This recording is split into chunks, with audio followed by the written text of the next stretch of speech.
राज्य सरकारना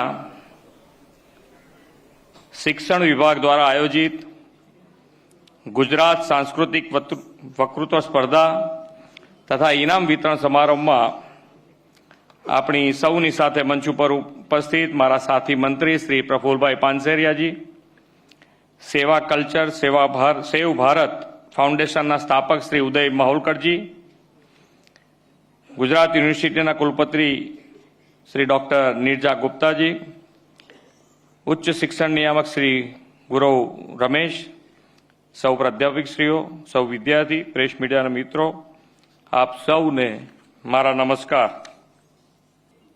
14મી ફેબ્રુઆરી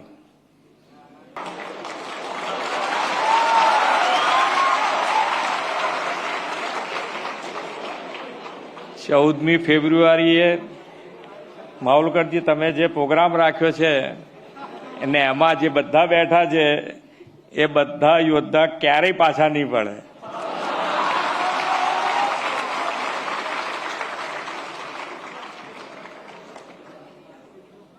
કારણ કે આમાં 14મી ફેબ્રુઆરીએ તો હવે એવું રહ્યું નથી કે ભાઈ આમાં યુવાનો જ એવું દિવસ ઉજવે છે, એવું નથી।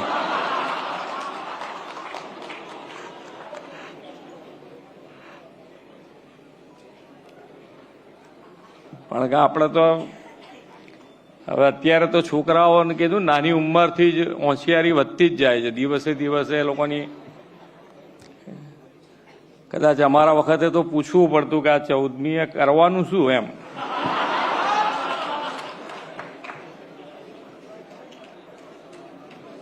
એટલે એટલો મોટો ડિફરન્સ, વાઇડ ડિફરન્સ આવી ગયો છે। હવે એ જે ડિફરન્સ આવતો જાય તો એ આપણા માટે ડેન્જર થતું જાય। કારણ કે આપણને બધાને ખબર છે કે ભાઈ આપણો દેશ એ વિવિધતામાં એકતાવાળો દેશ છે અને વિવિધતામાં એકતા માટે આપણને કોઈ વાંધો ન હોઈ શકે। દરેક જણ પોતપોતાનું જે તહેવાર ઉજવવો હોય ઉજવે, એમાં આપણે બધા સાથે રહીએ। પણ એ સાથે રહેવામાં 31મી ડિસેમ્બર આપણને વધારે વાલી લાગે દિવાળી કરતા, એ તો વ્યાજબી નથી।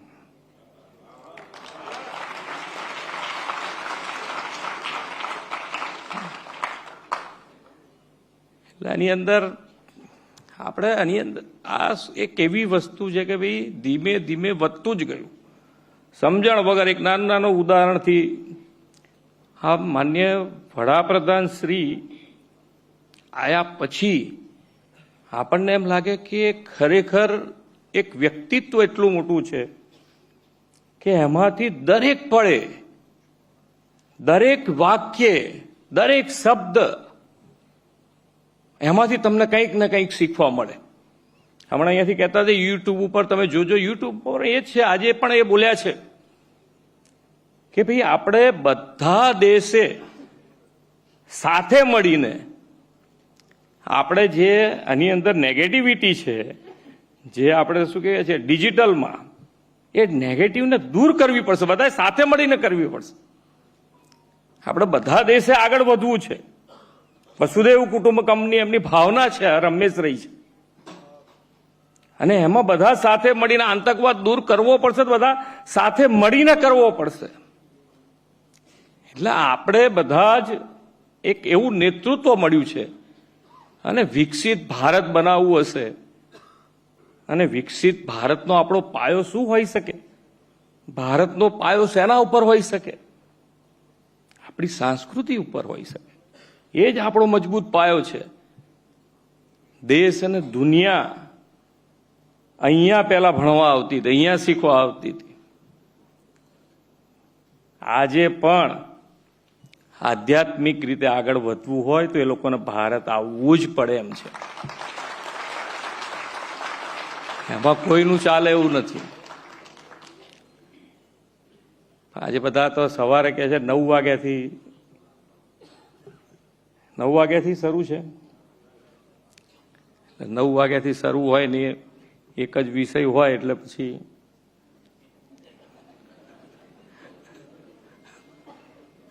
પણ આપણે તો આ જ મોરલથી એમ હસતા હસતા બધી સારી વસ્તુ બીજા બધાને આપવાની છે. એની નેગેટિવિટી દૂર કરવા માટે આપણે એને કચડી નથી નાખવાનું. એની નેગેટિવિટી દૂર કરવી હશે તો એને સાથે રાખીને પ્રેમથી દૂર થશે. કારણ કે બધા એને આપણે શું હોય, આઈ એમ હોય જ. એ તો એટલે એમાં તમે કોઈને નાનો માનીને જો એને પછાડવા જાઓ તો એ નહીં મેળ પડે. એને થોડો મોટો કરવો પડે, પછી થોડોક આગળ ઠોકર ખાય, પછી હાથ પકડો તો એને મજબૂતાઈથી પાછો આવી જાય. ચાલો કે બરોબર છે.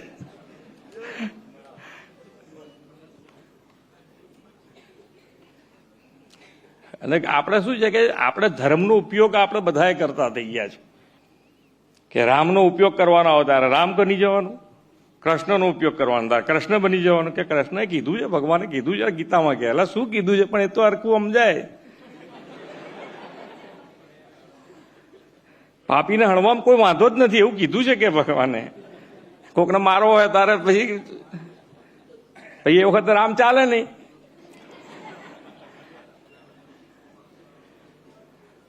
અને એટલે ઉદાહરણ ક્યાંક આપવા, કેવી રીતે આપવા. ગીતામાં ઉદાહરણ આપ્યું છે કે ભાઈ વૃક્ષમાં પીપળો હું છું, એટલે ભાઈ પીપળાનું જતન કરવાનું, બાકી કોઈ પછી તમારે જે આવે બીજા વૃક્ષો કાપો એનો વાંધો નહીં. એટલે એવા ઉદાહરણો પકડીને આપણે આપણી જાતને ક્યાં છેતરી નાખીએ છીએ એ આપણને ખબર નથી પડતી. એમાં એવું નથી કે ભાઈ હું અહીંયાથી બોલું છું તો હું ક્યાંય નહીં છેતરતો હોઉં, મારી જાતને હું ક્યાંક છેતરી નાખતો હોઈશ.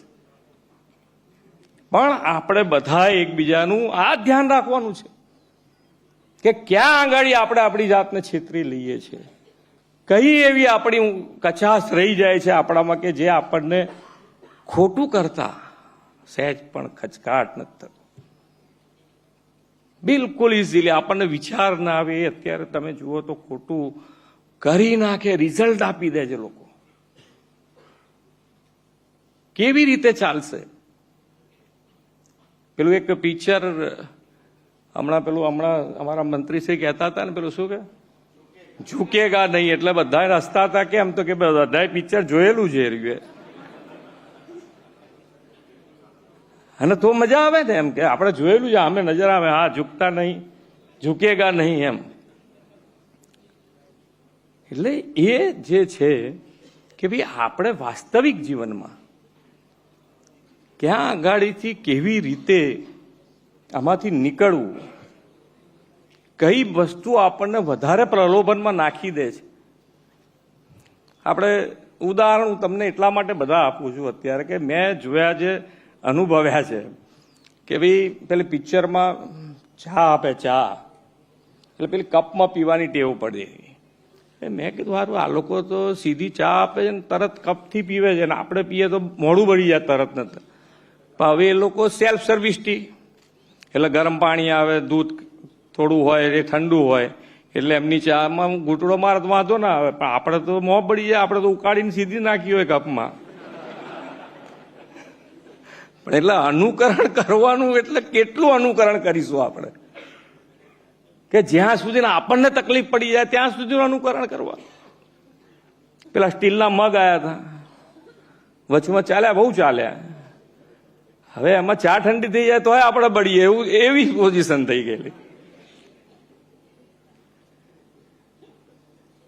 અનુકરણ જોઈને અહીંયાથી હમણાં કહેતા હતા માહુલકરજી કે ભાઈ જોવાથી જ વધારે મગજ આપણું ભ્રમિત થાય છે. શું જોવું છે, કેવી રીતે જોવું છે, નક્કી તો આપણે કરવું પડશે. આપણે આપણા જે નાના છોકરાઓ છે, બધા જેટલા મા બાપો વધારે ને વધારે અહીંયા જેટલા બધા વડીલો આવ્યા છે એ બધા જ આ પ્રોગ્રામોમાં વધારે ને વધારે હાજરી આપે અને છોકરાઓને પ્રોત્સાહિત કરે તો આપણે અનિમે મજબૂતીથી આગળ વધી શકીએ.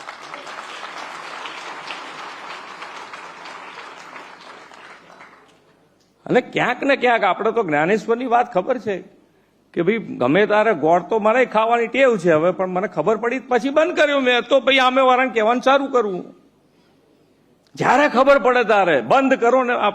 આપણે કોઈ અત્યારે એવી છે પરીક્ષા તો છે નહીં એની અંદર, જ્યારે ખબર પડે ત્યારે આપણે બંધ કરો આપણો ગોળ ખાવાનો, આગળ છોકરાઓને સમજાવવાનું ચાલુ કરો કે ભાઈ આ બરોબર નથી. પણ આપણે જ ગોળ ખાવાની મજા આવે તેમ છોકરાઓને શું કહીએ?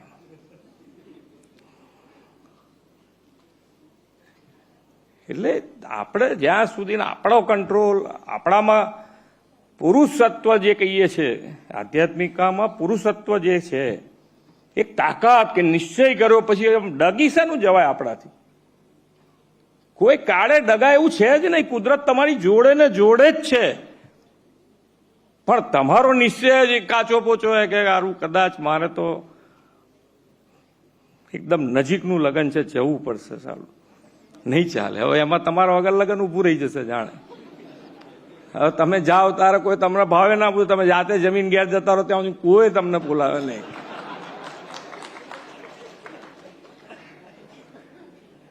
પણ આપણને એમ છે કે મારા વગર બધું અટકી જવાનું છે.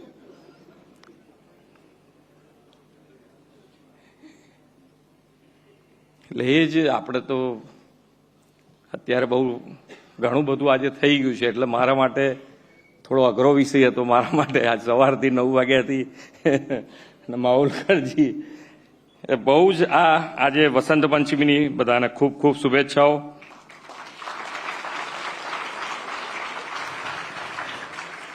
આજે મા ભારતીની રક્ષા કાજે પોતાની પ્રાણોની આહુતિ આપનાર સેનાના વીર જવાનોને યાદ કરવાનો દિવસ છે.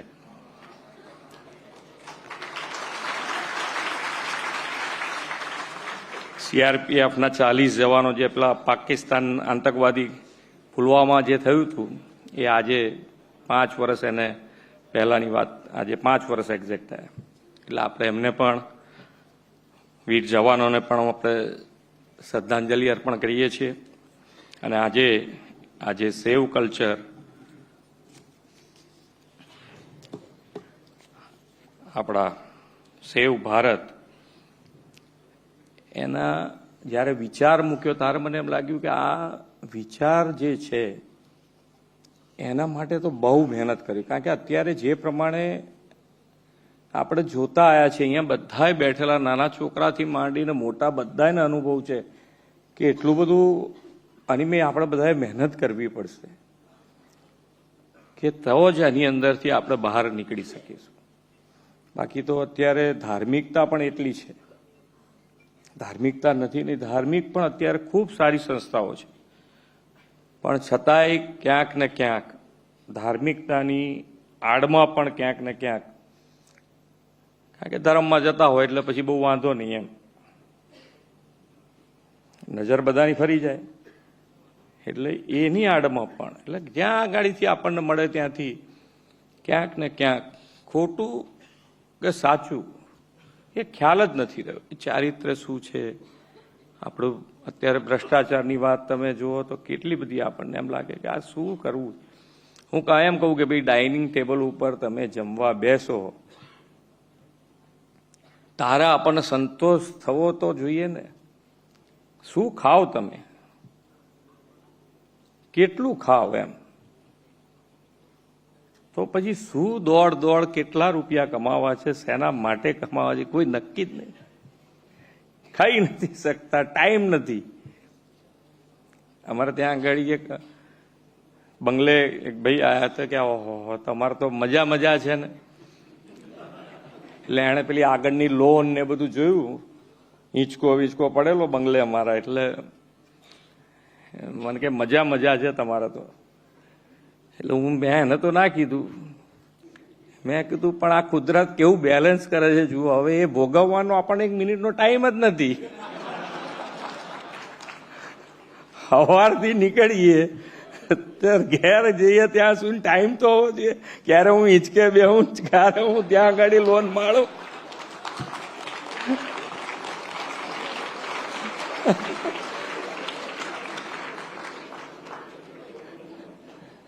પણ હવે આમાં શું છે કે ભાઈ આપણને લાગે દ્રષ્ટિ તમે જુઓ. પેલાને મજા આવી ગઈ, કહો અમને મજા છે, જલસા અમને જ છે બધા. હવે ખરેખર જોડે ફરે તો ખબર પડે કે બેજે નહીં ત્રીજે દાડે તો કે તમે નીકળો, આજે હું આવું છું તમારા આગળના કાર્યક્રમમાં જોઈન થઈ જઈશ.